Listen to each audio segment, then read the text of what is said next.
বলুক যে আমি বউ, এটা বললেই মনে হয় সুন্দর লাগে। সত্যিই কি বিয়ের পিঁড়িতে বসতে যাচ্ছে দিঘি?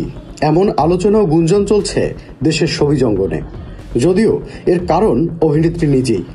গত সোমবার রাতে এক ফেসবুক পোস্ট ঘিরেই আলোচনা শুরু হয়।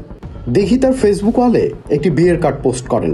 কার্ডটির এক পাশে লেহেঙ্গা পরা একটি ছবিতে দেখা গেছে দিঘিকে, অন্য পাশ হাত দিয়ে ঢেকে রেখেছে। দিঘির অনামিকা আঙুলে শোভা পাচ্ছে এঙ্গেজমেন্ট রিং।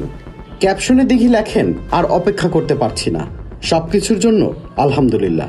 এরপর থেকেই সবার প্রশ্ন, তাহলে কি খুব শিগগিরই বিয়ের খবর দিচ্ছেন এই অভিনেত্রী, নাকি নতুন কোনো কাজের প্রচারণা কৌশল?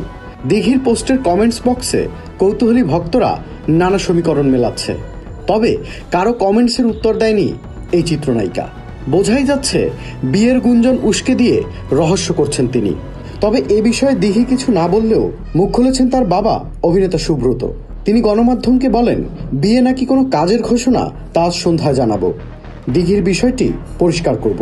তবে দিঘিকে নিয়ে দেশের জনপ্রিয় কন্টেন্ট ক্রিয়েটর ও ইউটিউবার তৌহিদ আফ্রিদির সাথে প্রেমের গুঞ্জন থাকলেও তারা দুজনেই তাদের সম্পর্ককে বন্ধুত্ব বলে উড়িয়ে দিয়েছেন।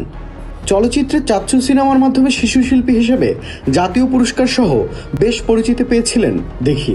সবশেষ বঙ্গবন্ধুর বায়োপিকে অভিনয় করে বেশ প্রশংসা কুড়িয়েছেন ঢালিউডের এই গ্ল্যামারাস নায়িকা। Tanfir Limon, channel I. 250-টিরও বেশি ডিজাইন অপশন নিয়ে ওয়ালটন স্মার্ট ফ্রিজ, বোঝে আপনার প্রয়োজন।